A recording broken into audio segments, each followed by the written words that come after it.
एक मित्र ने प्रश्न पूछा है। वह कहते हैं कि आप बुद्ध के बताए हुए दुख निरोध गामिनी प्रतिपदा यानी आर्य अष्टांगिक मार्ग की बात करते हो, लेकिन आर्य अष्टांगिक मार्ग आज के समय में उसका कोई रेलिवेंस मालूम नहीं होता, क्योंकि आज तो आर्य अष्टांगिक मार्ग का पालन किया ही नहीं जा सकता। जो समाज चल रहा है, जो सामाजिक गतिविधियां चल रही हैं, उसमें आर्य अष्टांगिक मार्ग कहाँ फिट बैठता है।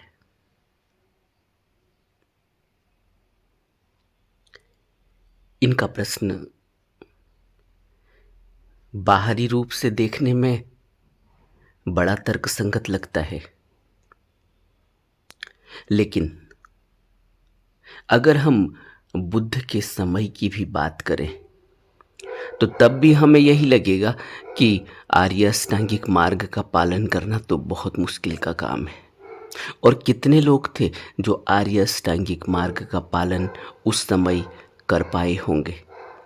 वही लोग, वही थोड़े लोग जो उस समय आर्य अष्टांगिक मार्ग का पालन कर पाए, वही थोड़े लोग आज भी आर्य अष्टांगिक मार्ग का पालन कर रहे हैं। सामाजिक गतिविधियां उस समय इतनी वैज्ञानिक न हो भला, लेकिन फिर भी मनुष्य की जड़ता उस समय भी उतनी ही थी। मनुष्य की जड़ता आज भी उतनी ही है। मनुष्य उस समय भी अपनी तृष्णाओं में उसी तरह से दौड़ता था, वासनाओं में उसी तरह से दौड़ता था, और आज भी रूप बदल गया है। वैज्ञानिकता आ गई है, टेक्नोलॉजी आ गई है, लेकिन ऐसा नहीं है कि उस समय आदमी आर्य अष्टांगिक मार्ग का पालन बहुत आसानी से कर लेता था, आज नहीं कर पा रहा है। आर्य अष्टांगिक मार्ग का पालन तो करना ही होगा। यह ऐसा नहीं है कि बुद्ध ने जो मार्ग बताया वह मार्ग बुद्ध का अपना दिया हुआ मार्ग है। बुद्ध ने तो कहा कि मैं तो जो कुछ भी कह रहा हूँ यह कुछ नया नहीं है, यह पहले के आए हुए बुद्धों ने यह ज्ञान दिया हुआ है। मैं कोई नई बात नहीं कर रहा हूँ, यह वही ज्ञान है। तो ऐसा नहीं है कि आज उसकी कोई रेलिवेंस नहीं है। हमें ऐसा लगता है क्योंकि जो व्यक्ति जितना डूबा हुआ होता है उसे यही लगता है कि अब उसका कुछ नहीं हो सकता, क्योंकि वो तो दलदल में फंसा है। लेकिन कितने भी बड़े दलदल में कोई फंस जाए, बुद्ध पुरुष का जिसने संग साथ किया, बुद्ध ने जिसका हाथ पकड़ लिया, जिसने सद्गुरु की शरण ले ली, उसका तो निस्तारण होगा ही। क्योंकि जब कोई गुरु हाथ पकड़ लेता है फिर छोड़ता नहीं है। हम झटक कर दूर जाने की कोशिश करें भला, लेकिन वह नहीं छोड़ता। कबीर क्या कहते हैं? कबीर कहते हैं कि अगर नाम का बीज किसी के अंदर पड़ जाए तो वह कभी बिनसता नहीं है। चाहे वो उल्टा पड़े, चाहे वो तिरछा पड़े, जमीन पर अगर कोई बीज पड़ता है तो उगता जरूर है। जब कभी भी हो, अगर बीज पड़ गया तो उगेगा। इसी तरह से अगर किसी गुरु की संगति मिल गई तो जीवन तो बदलेगा ही। देर और जल्दी यह इस बात पर निर्भर करता है कि संस्कार कितने ज्यादा हैं। बुद्ध कहते हैं कि 4 प्रकार की परेशानियां, 4 प्रकार के संस्कार होते हैं। 4 प्रकार के ही नहीं, संस्कार तो कई प्रकार के होते हैं, लेकिन मोटे मोटे तौर पर इस तरह से समझाया करते थे कि अगर कोई पानी पर लकीर खींचे तो तुरंत मिट जाती है, पता भी नहीं चलता कि खींची और कहाँ गायब हो गई। अगर रेत पर लकीर खींची जाए तो थोड़े समय रहती है, लेकिन हवा के झोंके से फिर सब भर जाता है। और अगर मिट्टी पर लकीर खींची जाए तो कुछ दिनों रहेगी, फिर बरसात होगी, पानी पड़ेगा, सूखा होगा, फिर धीरे धीरे धूमिल हो जाएगी। और पत्थर पर अगर लकीर खींच दी जाए तो ज्यादा वक्त तक रहेगी, लेकिन वो भी धीरे धीरे भर जाएगी।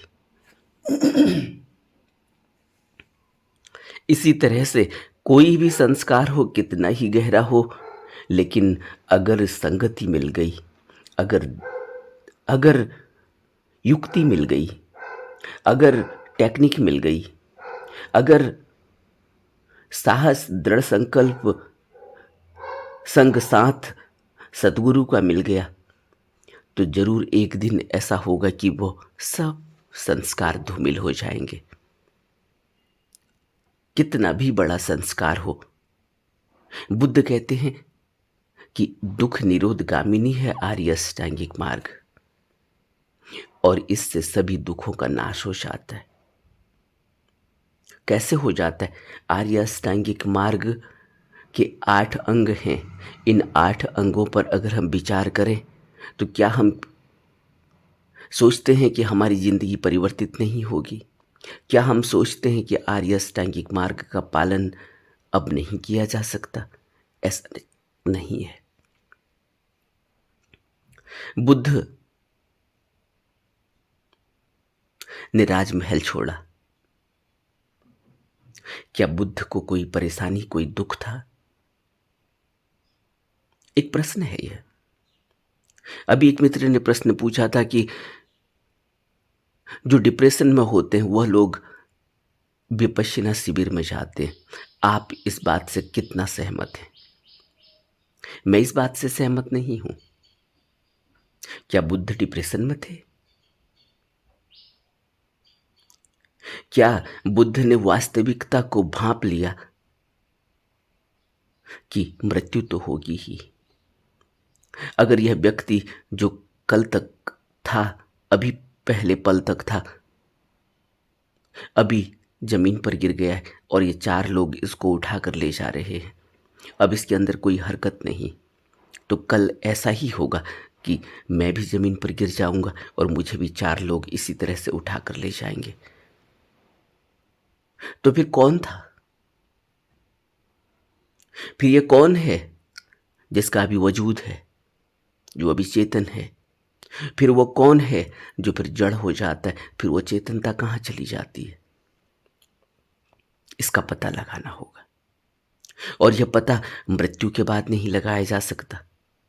अब यह व्यक्ति जिसको 4 व्यक्ति उठाकर ले जा रहे हैं, क्या यह अब पता लगा सकता है कि यह कौन था?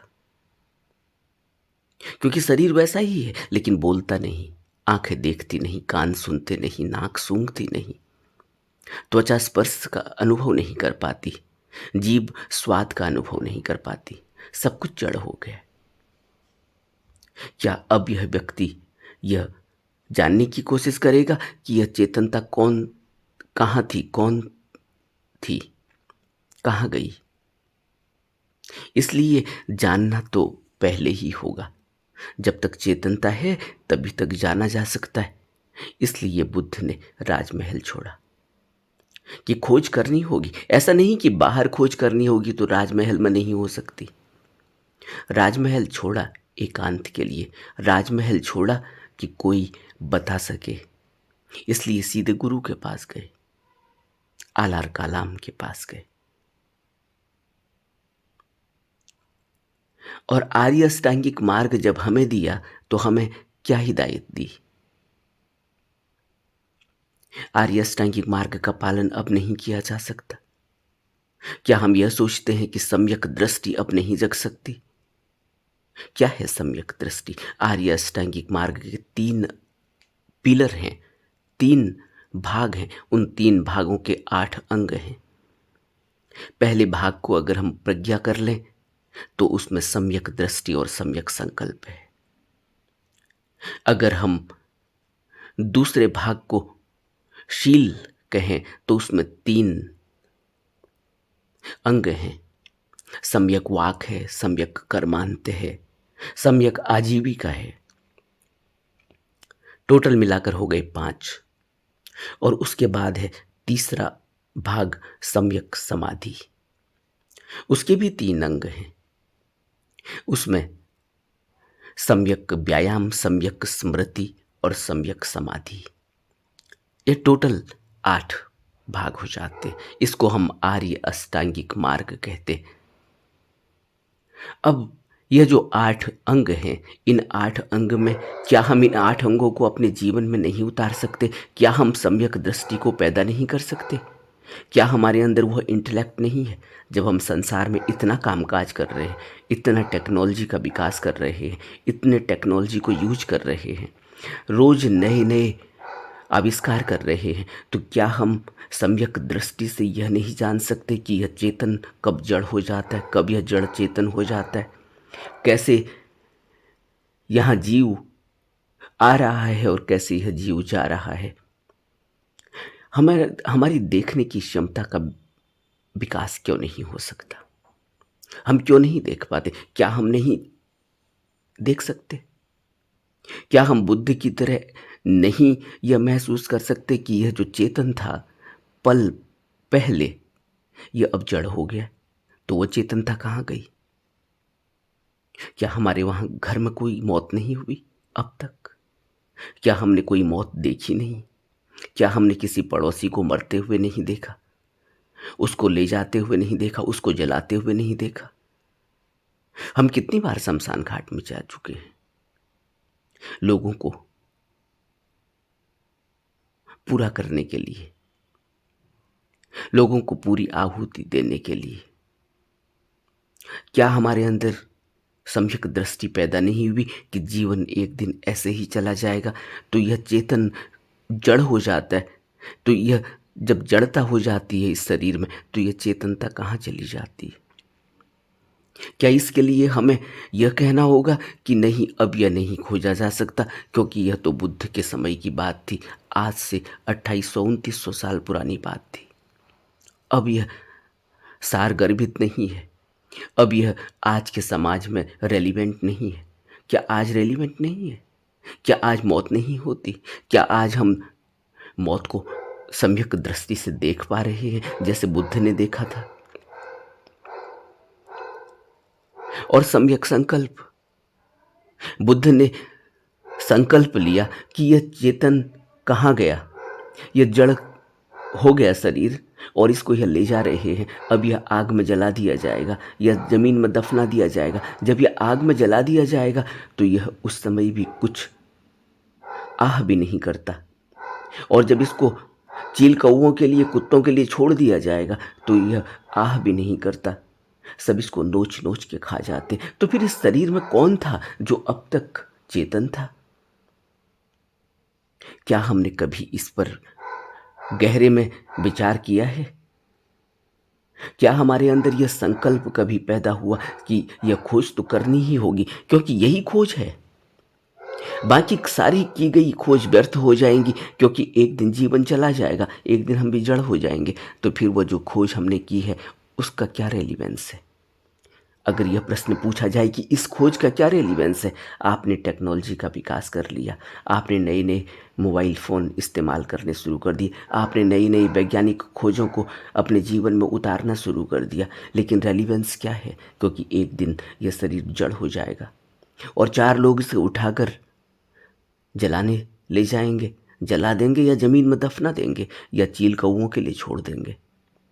तो फिर जो भी वैज्ञानिक विकास किया गया, जो भी टेक्नोलॉजी का विकास किया गया, उसको आपने भोग लिया, लेकिन हुआ क्या? हम अपनी चेतनता को नहीं जान पाए। और बुद्ध ने वह चेतनता जानी, हमको वह मार्ग दिया, और उस मार्ग से कितने लोग इस चेतनता को समझ पाए होंगे, जान पाए होंगे, उस समाधि में उपलब्ध हो पाए होंगे, समाधि में ठहर पाए होंगे, निर्वाण पाए होंगे। और हम कहाँ हैं? अब तक के जीवन में जो भी हमने अभी जिया है, 20 साल जिए या 50 साल जिए या 70 साल जिए, जो भी अब तक हमारा जीवन रहा, क्या हमें हमारे अंदर कभी यह संकल्प पैदा हुआ कि खोज करनी होगी? कौन है जो आता है और चला जाता है? कौन था जिसने मुझे पैदा किया और अब वो नहीं है? कहाँ गया? और उस समय वो इतने लोभ में था, इतने मोह में था, इतने प्यार में था मेरे, कि मुझे सब खाना बनाकर खिलाता था, खाने का इंतज़ाम करता था, मुझे अंगुली पकड़कर चलाता था, मेरे लिए पूरी सहायता करता था, चिंतित होता था, चिंता करता था। लेकिन आज वो कहाँ है? अपने पूर्वजों को, अपने बुजुर्गों को हमने जाते हुए देखा है,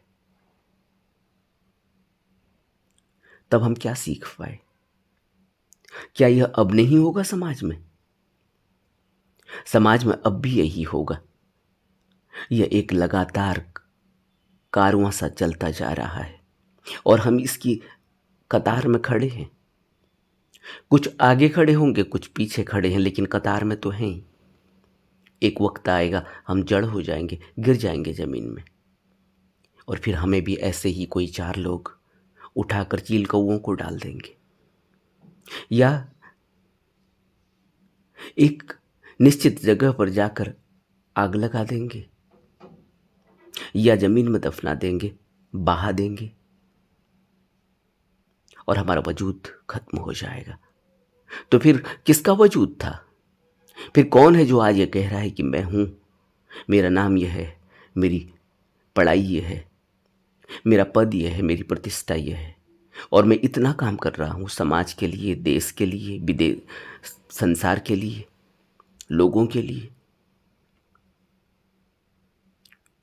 लेकिन हम अपने को नहीं जान पाए। तो फिर हमने जो कुछ भी किया उसका क्या सार है? उसका फायदा हमारी आने वाली जनरेशन उठा रही हो भला, लेकिन हम कहाँ गए?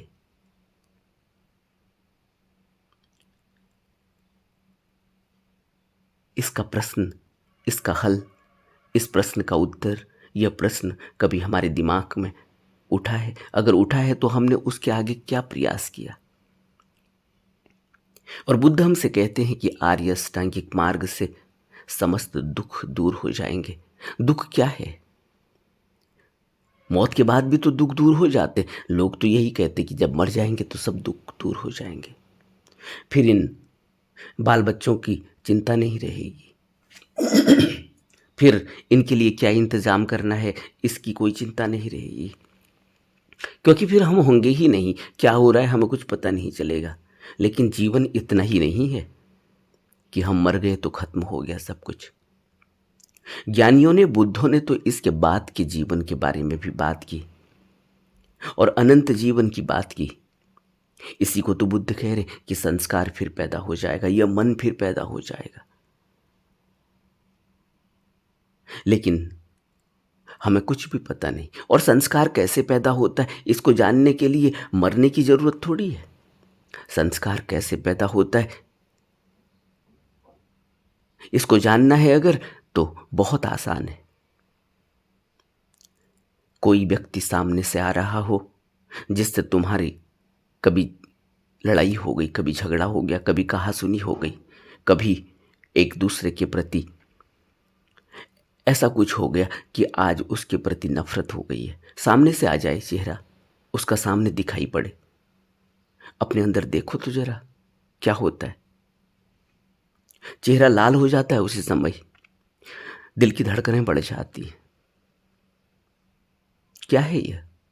इसका मतलब यह है कि जब तक वो व्यक्ति नहीं दिख रहा था, उसकी शक्ल नहीं दिख रही थी, तब तक तो ऐसा ही लग रहा था कि हमें क्या पता, हम तो अब बिल्कुल ही शुद्ध और स्वच्छ हैं।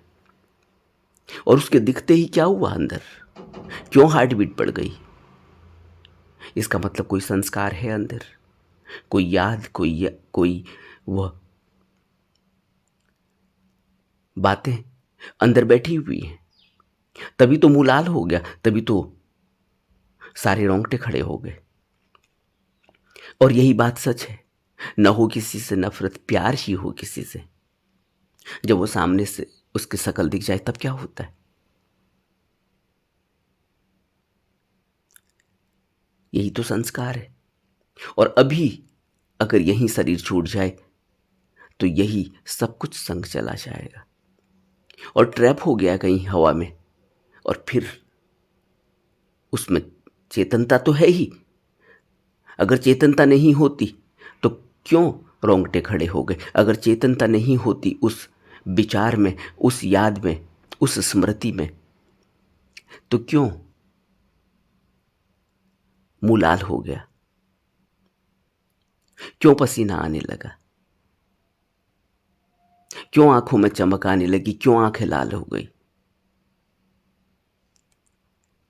अगर चेतना न हो उस विचार में, उस ख्याल में, उस स्मृति में, तो मरा हुआ आदमी सामने दिख जाए तो क्या तब उस पर गुस्सा आता है।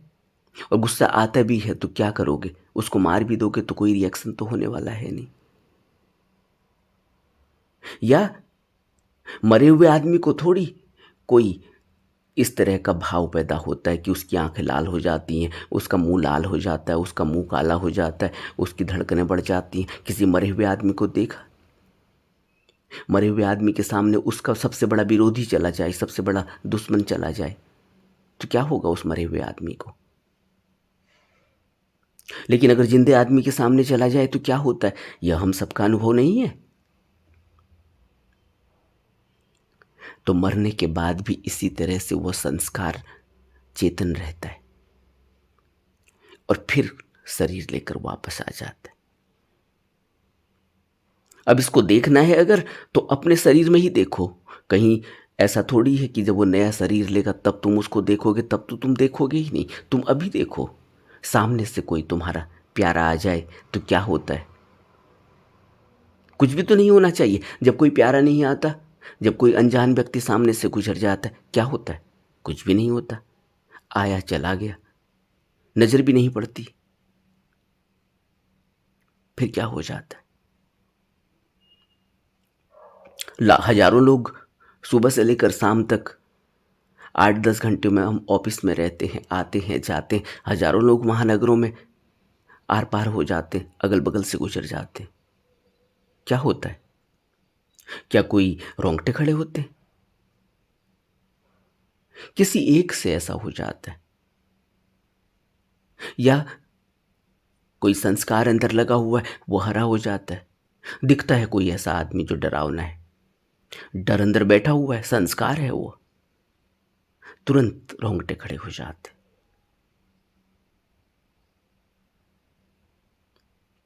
तो हम क्या कहेंगे, कि आर्य अष्टांगिक मार्ग का अब कोई लेना देना नहीं। अब समाज बदल गया है। समाज जितना मर्जी बदल जाए, आर्य अष्टांगिक मार्ग तो अनंत समय से चला हुआ मार्ग है।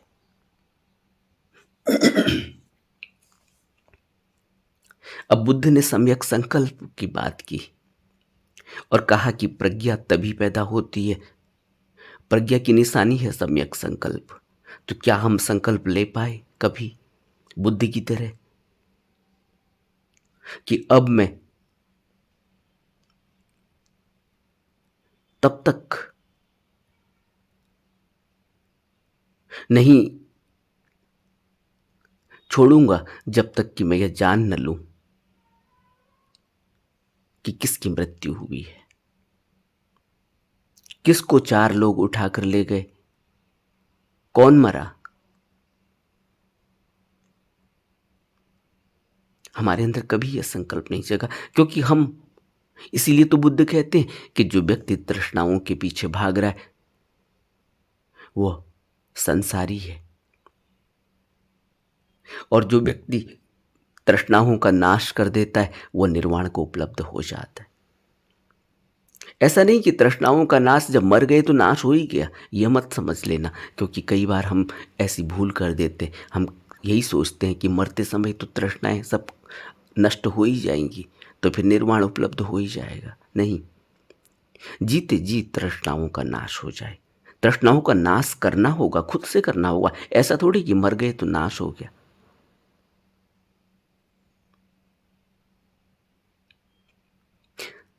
बुद्ध दूसरे भाग में शील के अंग में कहते हैं कि सम्यक वाक। हम कितना बोलते हैं? क्या आज की परिप्रेक्ष्य में, आज के समाज में यह जो कुछ चल रहा है, यह सम्यक वाक के कारण है? हम कितना बोलते हैं? कुछ भी अनर्गल बोलते हैं, चुगली करते हैं, निंदा करते हैं, एक दूसरे को गाली गलौज करते हैं। और बुद्ध कहते हैं सम्यक वाक, सील। सील का अर्थ होता है ठंडा हो जाना, शांत हो जाना। और जो शांत होकर सम्यक वाक यानी बातचीत करे, पूरी बातचीत करे। सम्यक का अर्थ होता है पूरा, पूर्ण। अब पूर्ण कैसे बोलेगा? पूर्ण तो उतना ही बोलेगा जितनी पूर्णता के लिए जरूरी है। पूर्ण ऐसा थोड़ी है किसी को कुछ भी बोल देगा। पूर्ण ये थोड़ी है कि वो किसी को भी जो उसके मन में आया वो बोल देगा कि तुम काले हो इसलिए मेरे को पसंद नहीं। यह सम्यक वाक नहीं है, क्योंकि वो काला अपने से नहीं है। वो खुद अगर चाहता तो फिर काला नहीं होता। कौन काला होना चाहता है? और हम किसी के बारे में कुछ भी नहीं जानते लेकिन फिर भी बोल देते हैं। रास्ते में चलते चलते बोल देते हैं। कोई व्यक्ति चल रहा है, हम उसको बोलेंगे देखो इसकी चाल कैसी है, देखो ये लंगड़ा के चल रहा है। हमें कुछ भी पता नहीं, क्योंकि हमें यह लगता है कि इतना बोल भी गए तो क्या पता चल गया, क्या फर्क पड़ गया। लेकिन बुद्ध कहते हैं कि सम्यक वाक, अगर सील तुम्हारे जीवन में नहीं है तो आर्य अष्टांगिक मार्ग का पालन नहीं होगा, दुख का नाश नहीं होगा। और हम कहते हैं कि क्या इससे क्या हो जाएगा? आज के समाज में अगर हम सम्यक वाक कर भी लें तो क्या हो जाएगा? सम्यक वाक कर लेंगे तो बहुत कुछ हो जाएगा। निंदा, चुगली, कुछ भी बोल देना, अनर्गल बक लेना, लड़ाई झगड़ा मारपीट, कुछ भी बात बोल देना, बिना सोच समझे कुछ भी कमेंट कर देना। आज घर घर में झगड़े क्यों हैं? बातों से ही तो हैं, शब्दों से ही तो हैं। उन शब्दों का प्रयोग जिनका नहीं करना चाहिए हम वो कर देते हैं, और ये नहीं जानते कि इन शब्दों की मार कितनी है। हम सोचते हैं कि मार शायद कोई आदमी डंडे से मारता है तो तभी मार पड़ती है, लेकिन हम ये नहीं जानते कि शब्दों की मार ज़्यादा गहरी होती है। वो दिल पर पड़ती है, वो वहीं बस जाती है। शब्द की मार कहते थे। कबीर कहते हैं कि शब्दों तीर की तरह बाण होता है। तीर की तरह, बाण की तरह शब्द चुभता है।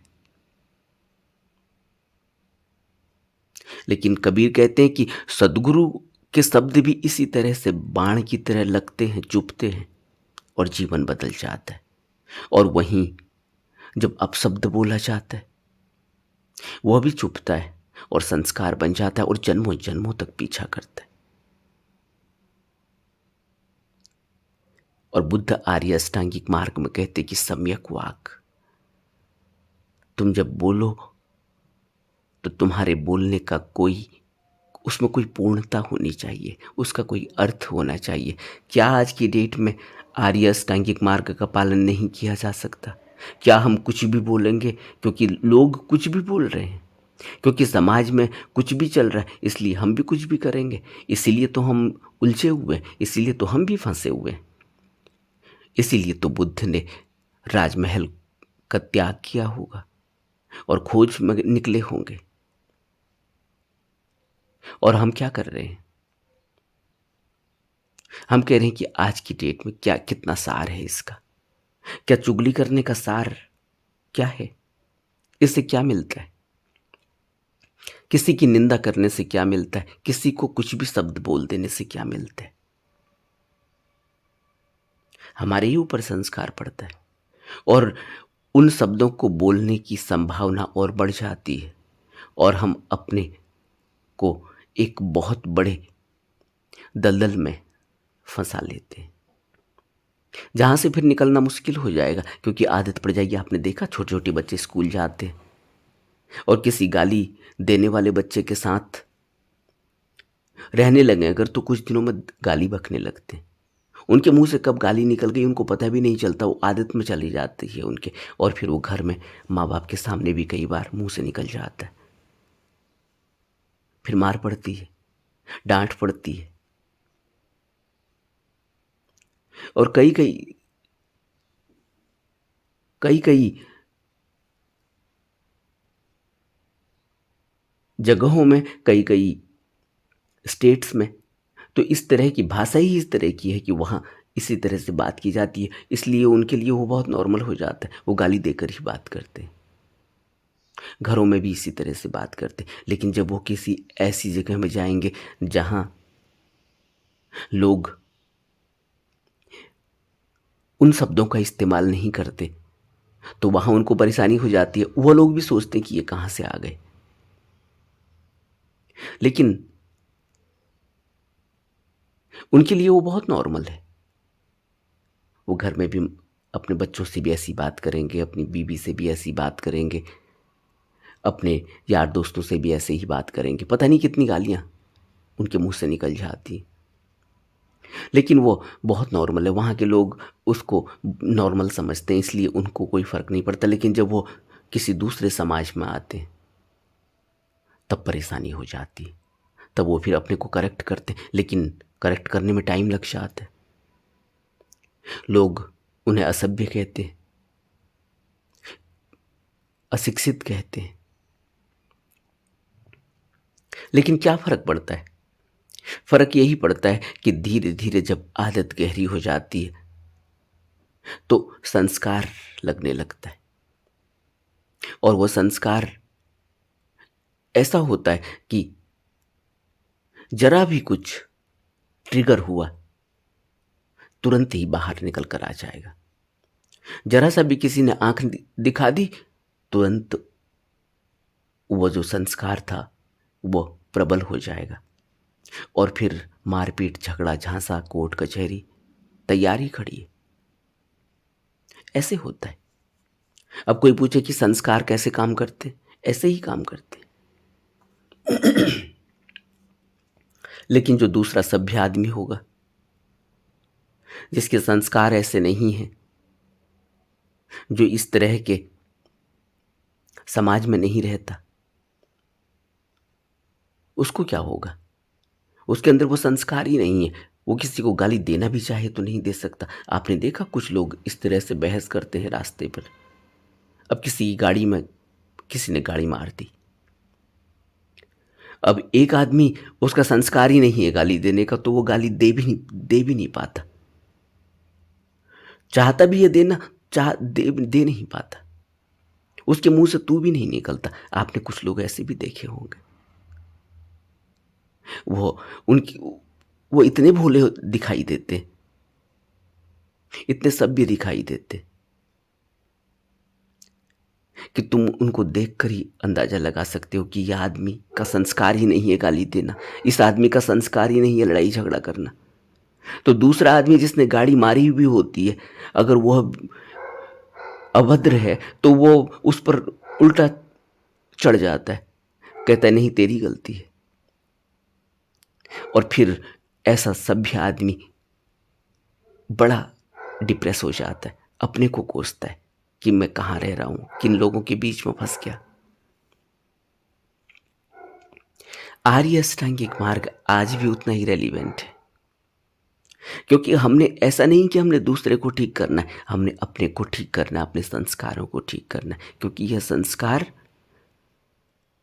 तुरंत प्रभाव से प्रभावी हो जाते हैं और यहाँ भी असर करते हैं और मृत्यु के बाद भी फिर पैदा हो जाते हैं। क्योंकि वह चेतन है।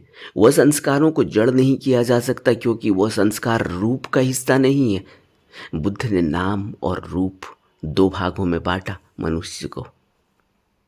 रूप में शरीर और नाम में उसके बाकी मानसिक पटल का हिस्सा।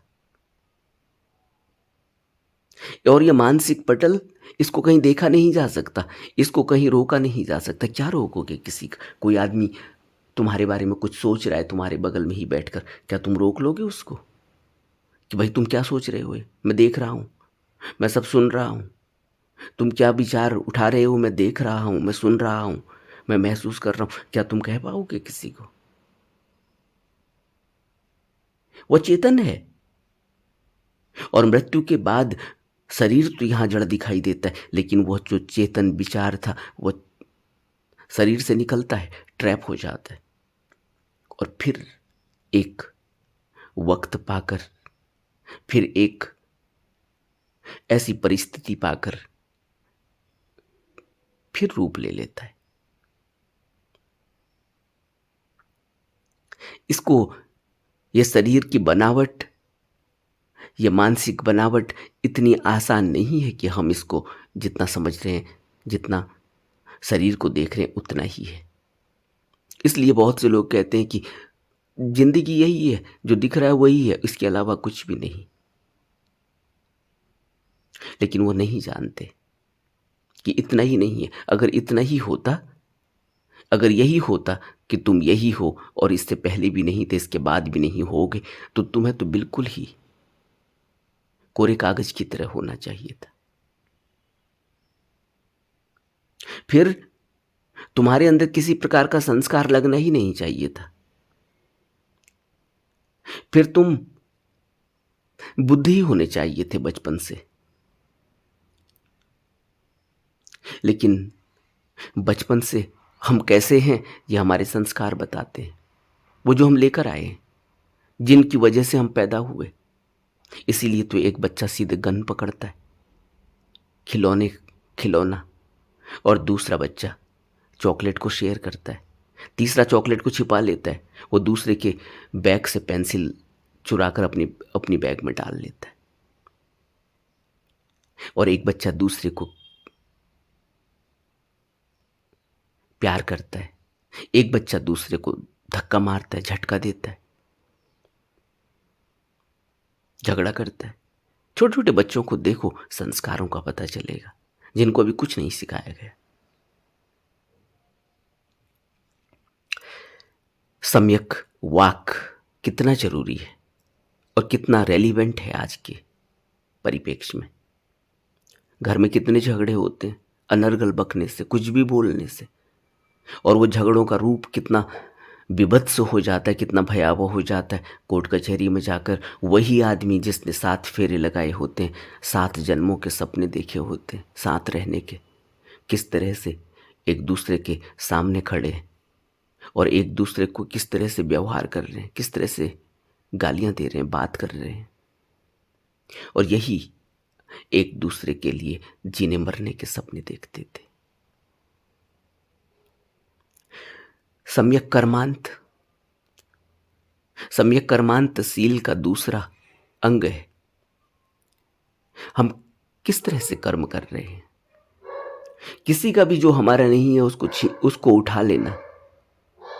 जो हमको काम सौंपा गया है, जिसके लिए हमें तनख्वाह मिलती है, उसके अलावा किसी व्यक्ति का शोषण करके उससे पैसे वसूलना, क्योंकि तुम उस पद पर हो, उस कुर्सी पर हो, तुम उसको अपना हक समझ रहे हो अगर, और यह कह रहे हो कि सुविधा शुल्क के बिना तो काम होगा ही नहीं, जबकि वो तुम्हारी ड्यूटी है। सरकार ने तुम्हें वो ड्यूटी सौंपी है, या तुम्हारे एम्प्लॉयर ने तुम्हें वो ड्यूटी सौंपी है, लेकिन तुम उसे करना नहीं चाहते। तुम कहते और पैसा दो, जबकि तनख्वाह दी जा रही है। तो क्या हम यह सोचते हैं कि आज के परिप्रेक्ष्य में यह आर्य अष्टांगिक मार्ग रेलिवेंट नहीं है? क्योंकि परिणाम भी तो भुगतने होंगे। हम क्या सोच रहे हैं कि हमने किसी दूसरे के जेब से पैसे निकाल लिए और हमने से वस्तुओं को खरीद लिया, हम भोग करने लगे तो हम आनंदित हो गए। हमारा आनंद कितना है? आज कितनी टेक्नोलॉजी का विकास हो गया, आज हमने कितनी वस्तुएं इकट्ठी कर ली, सुख साधन इकट्ठे कर लिए, क्या हम खुश हो गए? क्या हमारे मन में शांति आ गई? क्या हम चैन की नींद सो पा रहे हैं? क्या हमारा मन शांत है? अपने से पूछना चाहिए, तब पता चलेगा कि कितना आवश्यक है सम्यक कर्मांत। एक व्यक्ति साधारण जीवन जीता है, उसकी खुशी तो देखो, गांव में जाकर खुशी देखो। हमारे पास सब कुछ है, कितनी चकाचौंध वाली जिंदगी हम जी रहे हैं। बड़ी बड़ी गाड़ियां हैं, बड़े बड़े घर हैं, बड़े बड़े कमरे हैं, और घर में सब प्रकार की सुविधा है। और एक आदमी गांव में रह रहा है, बिल्कुल ही साधारण आदमी। उसको देखो, उसकी शांति, उसका जीने का तरीका, उसकी सूखी रोटी खाने में आनंद, कितनी तसल्ली से बैठकर वो खाता है जो भी मिल रहा है। हम कभी इस सब को अपनी जिंदगी में महसूस कर पाए, देख पाए, विचार कर पाए, तब पता चलेगा कि सम्यक कर्मांत कितना आवश्यक है। सम्यक कर्मांत तो बहुत बड़ा भाग है, बहुत बड़ा हिस्सा है। जीवन उसी से जुड़ा है। अगर हमारा कर्म ठीक नहीं होगा, क्योंकि कर्म और फल, कारण कर्म और फल, यह तो सब जुड़े हुए, और हम किस तरह से जीवन जी रहे हैं, क्या हमारा कर्म है, उसी तरह से फल मिलेगा। अगर किसी से प्यार से बात करेंगे तो वो व्यक्ति प्यार से जवाब देगा, वो हमारे प्यार से की गई बात का फल है, हमारे कर्म का फल है। और अगर हमने किसी से गाली गलौज करके, किसी को झिड़क कर बात की, तो उसका जो परिणाम हमें मिलेगा वो कटु ही होगा। और वो कटु फल हमें जो मिल रहा है वो हमारे कर्म का ही फल है, वो हमारी उस तरह से किए गए शब्दों के प्रयोग का फल है।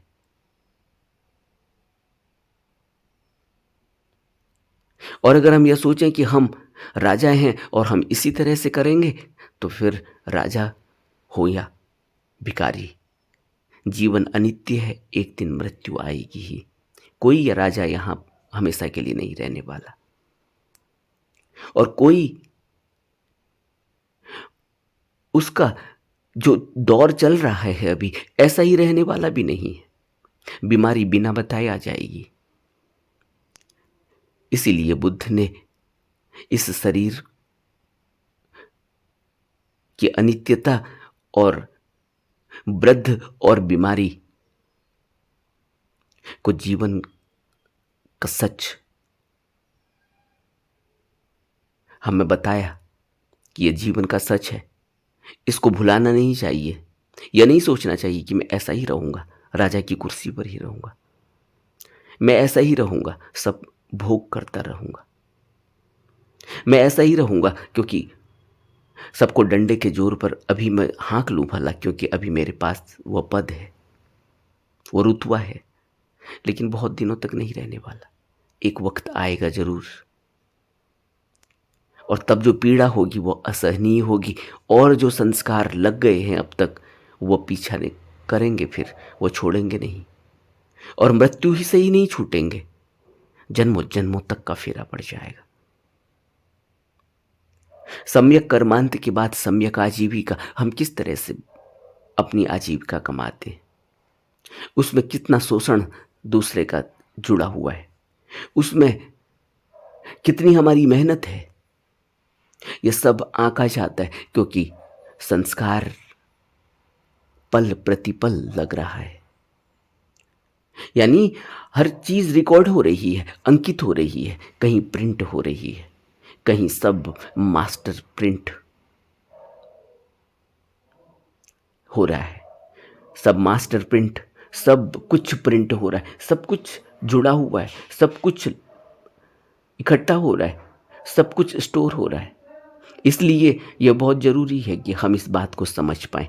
और उसके बाद बुद्ध कहते हैं सम्यक व्यायाम है। सम्यक व्यायाम स्मृति का अंग है, समाधि का अंग है। सम्यक व्यायाम में क्या है, कौन सा कर्म करना है, कुशल कर्म अकुशल कर्म सबके परिणाम भुगतने होंगे। सम्यक व्यायाम में वह करना होगा जिससे हम अपनी सफाई कर सकें। बुद्ध ने सम्यक व्यायाम में हमें विपश्यना बताई, हमें ध्यान साधना बताई। ध्यान साधना को किस तरह से करना है इसका पूरा विज्ञान बताया, समझाया, और किस तरह से हमें उस ध्यान साधना को करने के लिए नियमों का पालन करना है, किस तरह से ध्यान साधना करनी है, किस तरह से कुशल कर्मों को करना है, ये सब हमें सम्यक व्यायाम में बताया गया। और फिर बुद्ध ने कहा स्मृति होनी चाहिए। स्मृति क्या है? स्मृति यानी होश। हम क्या कर रहे हैं, हमारे क्या कर्म हो रहे हैं, हमें होश होना चाहिए। बेहोशी में हम कर्म कर रहे हैं, हमें होश ही नहीं है। और बेहोशी हमारी इतनी है कि भूल जाता है, पल पल भूल जाता है, और फिर हमें उस भूल का फिर परिणाम भुगतना होता है। पल पल भूल जाता है, आप देखो। और उस भूलने की वजह से कितनी कलह होती है, उस भूलने की वजह से, उस बेहोशी की वजह से हमें कितना कष्ट सहन करना पड़ता है। और बेहोशी क्यों है? बेहोशी इसलिए है क्योंकि इतना जंजाल, इतना उलझाव और ध्यान बिल्कुल भी नहीं। इस बेहोशी से बचने के लिए, इस बेहोशी को दूर करने के लिए बुद्ध ने हमें होशपूर्ण जीवन जीने के लिए एक उपाय दिया। वह है ध्यान, वह है आनापान सती का अभ्यास, वह है विपश्यना। और स्मृति जब जग जाए, जब होश जग जाए, तो फिर मनुष्य उस बेहोशी के कारण जो उसे दुख झेलने पड़ रहे हैं, उस बेहोशी के कारण जो संस्कार उसके अंदर लग रहे हैं। अब सोचो कितनी बड़ी बेहोशी है कि एक आदमी ट्रेन में बैठकर सिगरेट पी रहा है। अब उसकी आदत का हिस्सा है, लेकिन उसकी आदत की वजह से ट्रेन के सभी लोग परेशान हैं। अब फिर उसको कितना कष्ट सहन करना पड़ता है। और वो अपनी आइडेंटिटी, अपने वजूद की वजह से, अपनी मैं और मेरी, अपने अहंकार की वजह से उतने लोगों से उलझ जाता है, कुछ भी गाली गलौज करता है। और फिर उसको कितनी मार पड़ती है, ज़रा सोचो। पुलिस आती है, ट्रेन से खींचकर बाहर निकाला जाता है, कितनी झंझट होती है। फाइन लगता है, मजिस्ट्रेट के सामने पेश किया जाता है, और न जाने क्या क्या। इतनी छोटी छोटी बेहोशी के कारण क्या क्या मनुष्य को सहना पड़ता है। जरा सोचो कि कैसी बेहोशी है। रास्ते में कोई स्त्री जा रही है, कोई पुरुष जा रहा है, कोई आदमी छेड़छाड़ कर देता है, और फिर उस बेहोशी का परिणाम क्या होता है? फिर मार पड़ती है, फिर पुलिस, फिर कचहरी, फिर कोर्ट। सोचो, रास्ते में चलते चलते बेहोशी इतनी है कि किसी व्यक्ति का कोई सामान दिखाई दिया, अच्छा लगा, अपनी जेब में डाल लिया। फिर बेहोशी का परिणाम, फिर मार पड़ती है, फिर पुलिस, फिर कचहरी, फिर कोर्ट। हमारा जीवन कैसा नरक बन जाता है इस बेहोशी से। बेहोशी की वजह से किसी से अट्रैक्शन हो गया। छोटे छोटे बच्चे देखो, यौवन में आते ही 18 साल, 15 साल, 20 साल के बच्चे घर से भागकर शादी कर लेते, घर से भाग जाते, माँ बाप को छोड़ जाते।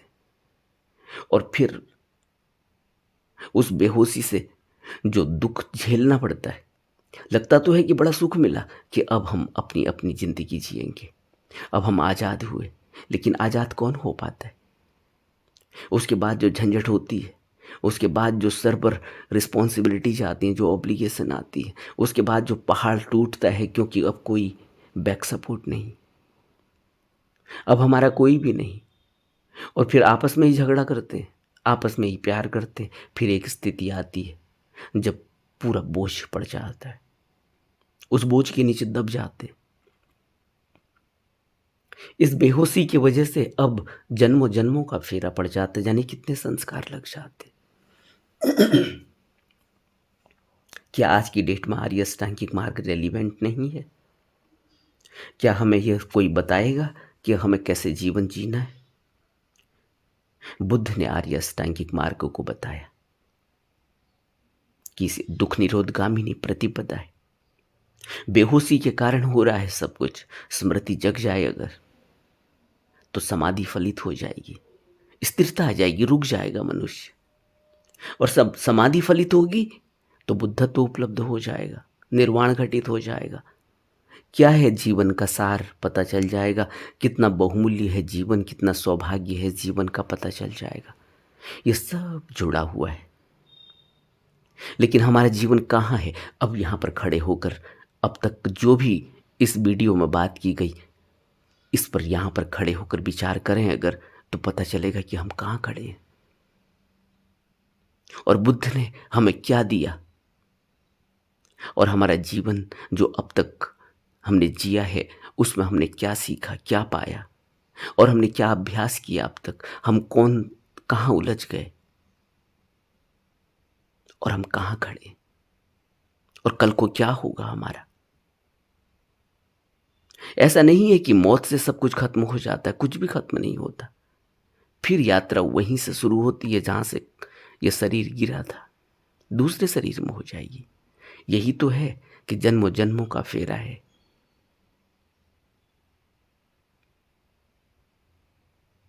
हमें विचार करना होगा।